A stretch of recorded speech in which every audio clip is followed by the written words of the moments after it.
let's see, apart from that, and you might have heard a lot of the students who answered that this year, they said that, because they screwed up because of the timing and the packaging, then most of them couldn't complete it. I couldn't complete it either. I did only around maybe 185 or 190 questions. Maths I just did 5 or 6 questions properly and marked it as timely. And so see, you should try to complete the paper, but never at the cost of the unit. Because like I told you, I did 190 and I got most of them correct. So when you are doing the mocks are very important. Never miss a mock, live or online. Try to make sure that you complete it, but you get them right as well. Initially, you might not get them right. For example, legal aptitude, I was terrible at the beginning and I used to get most of them wrong. But then I practiced and it worked out finally. So practice will help. It will, when it's a build up your literacy. Again, for that, LSC exercises, past year papers, very important. And that can give you a lot of questions as well. Apart from that, you can draw the network questions. You get a lot of questions. Even we did practice, ma'am, was it GMAT questions or something like that? That question. That I am doing. Yeah.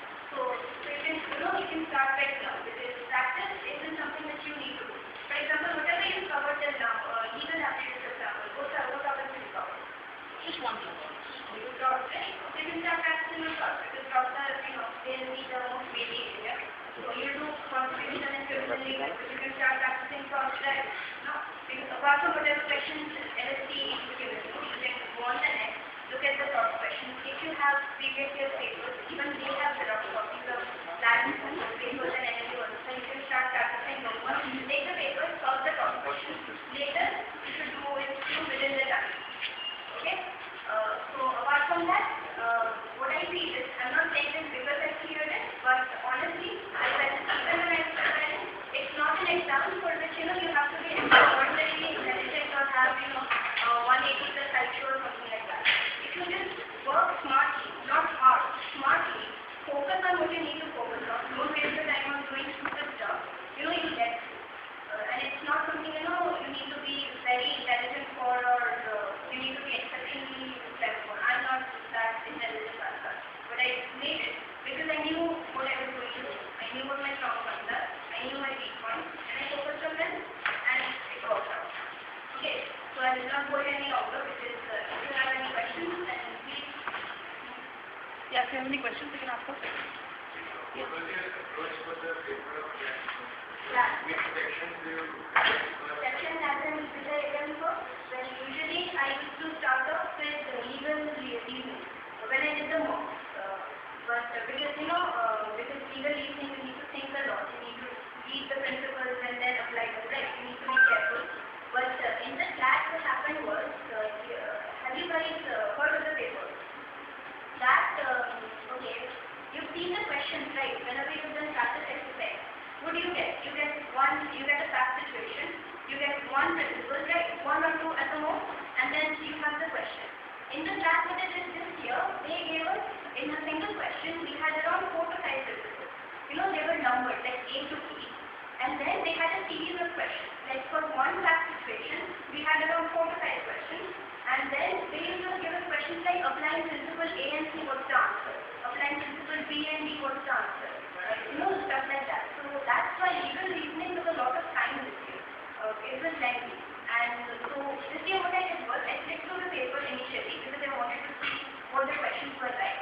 So what I did was, usually I attempt GK at the end because you only have to bubble it. You either know the answers or you don't. But this time I did GK first in the class. During the actual exam, I did GK first and I finished it off very quickly. It was easy. I finished it within 6 to 7 minutes. Then I did math. Whatever I knew. And then I went to legal reasoning. Because, I did logical reasoning after that. Because when I looked to the paper, I saw that it was comparatively easy. Logic this time it wasn't as hard as everything mock usually are. So I did those first, and that left me with a lot of time for the other sections. English and legal reasoning were the lengthy sections this time. So I finished off the easy ones and the shorter ones in the beginning. Left math, whatever I couldn't do, I decided to do that at the end because I don't spend time in that section anyway. So then I finished those sections. So see, what worked for me might not work for you, right? So like I said again, you know what your strengths are back now. So try and adopt different strategies for mocks, okay, whenever you answer mock. Like before you come, you should have a time set. I also used to divide my time in this. I spend 5 minutes per GP and not more than that. My aim was that to complete it, and in the section of the paper, what I wanted to do was finish whatever I could within that time. Like, so I used to set, I used to finish legal reasoning in 35 minutes, for example. During mock, I used to set, 40 for logic and some 15 minutes for English because I was better comparatively and stuff like that. I used to divide it that way, the 2 hour period, and work on it that way. But during that, it didn't help because the sections were, the questions were different. So I had to change my strategy. So for now, what I'll tell you is, when you're doing the mock, you should have a clear idea, that this is how you're going to attempt the paper. This is how I'm going to do what and in how much time. But at the same time, you should be prepared for any eventuality during the actual exam. Do not, risk it that way because the paper might be different. This year, for example, the paper was different from whatever mocks you've answered so far, right? So at that time, let's think on your feet.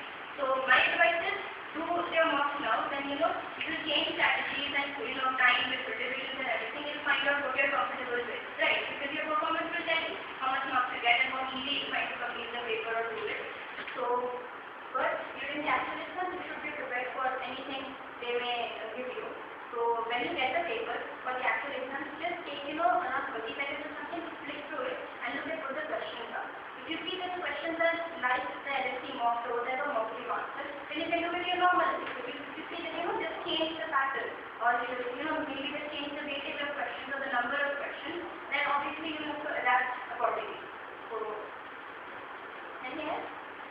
How do you manage the blackboard preparation along with your class? Well, both sides had science and I did average grade, but that was my fault because I didn't study.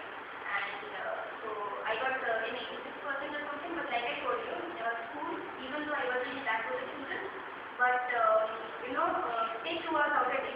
That much you can do, I guess. So 2 hours a day, 1 hour for GK, positively, nothing else.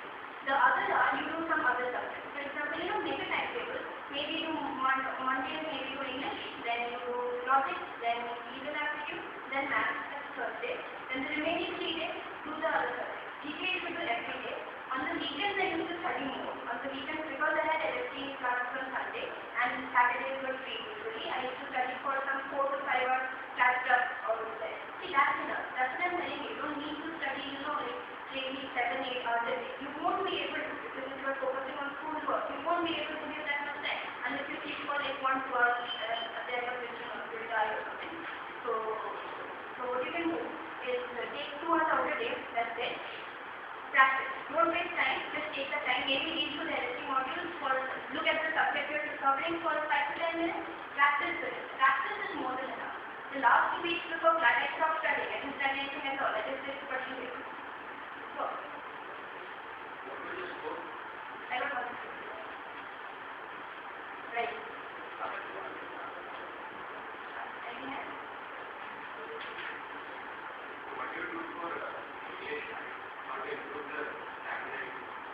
About that reading comprehension, I didn't work a lot on English because the English, like I said, is always to my strength. Because I used to read a lot, so my reading speed was faster. So if that's not the case with you, you have time to start reading. Read newspapers, obviously. If you give, if you allow 1 hour to GK, you have to read the news cover to cover, like I said, absolutely attention. Don't, let that go. Then you have to be fast. Because you have to read it and make notes. Okay, so RC, ma'am is here. Ma'am is an expert and all. But what I used to do was, apart from, when I used to read it, I read fast and MK. I also used to underline things because that helps me concentrate somehow. It might not for you, but I used to underline it more.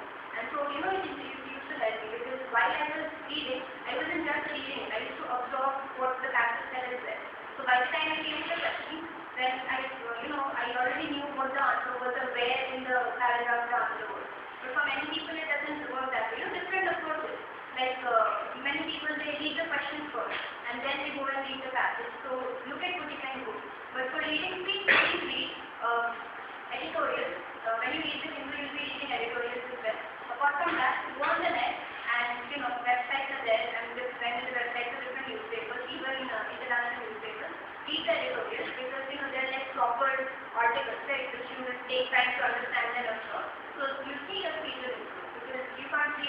articles right now because you don't have that much time. So, I read Times of India and India Today regularly. Should I discover anything else? look, personal opinion, I think you should shift to the front line and then, yeah, because in general I don't have a very high opinion of it because it's the other tabloid magazine these days. Frontline is a really good magazine. The Hindu, same experience. I used to have, we used to get the POI initially when I was in the 10th grade. But when I came to the, like I said, I LSC in the 11th grade, so they told us, read the Hindu. So, and then, I used to read both the ways, POI and the Hindu, and then I saw the difference between the two. POI has basic stuff like, they're telling stuff like, what Shalman is saying or something like that. The Hindu, you don't have any stuff like that. You don't need stuff like that. You can do that after you get into law school or whatever. You can find out what he eats or smokes or whatever, like the POI wants to know. These are Hindus, they don't have any stuff like that. Hindu here, the problem is, it's not published on the right? So here they get the Visakhapatnam edition. So it comes a day late. And I used to get so today for example, I got yesterday's paper. But I didn't mind as long as I was keeping it. Otherwise, you can go online, the website there, you can read the website, that's another step. But net computer, you read it for 1 hour, it might stay in your eyes. I don't know. And Frontline is a very good one. You might want to continue with it, but Frontline is very good. Please subscribe to Pratyogita because it's an amazing current affairs magazine and it will give you all you need. And platinum also, very good. Maybe that is, I haven't tried that out, but you can, I've heard that it's very good. Same stuff. Yeah. CSR and Pratyogita Darpan are the same, both for civil service. I subscribe to TV, but a lot of people are like, few prospective classmates and stuff like that. They subscribe to CSR. But the Hindu is that, both subjects. Serious? Sure? Sure. Okay. Sure, that's it. Right, so on the rest,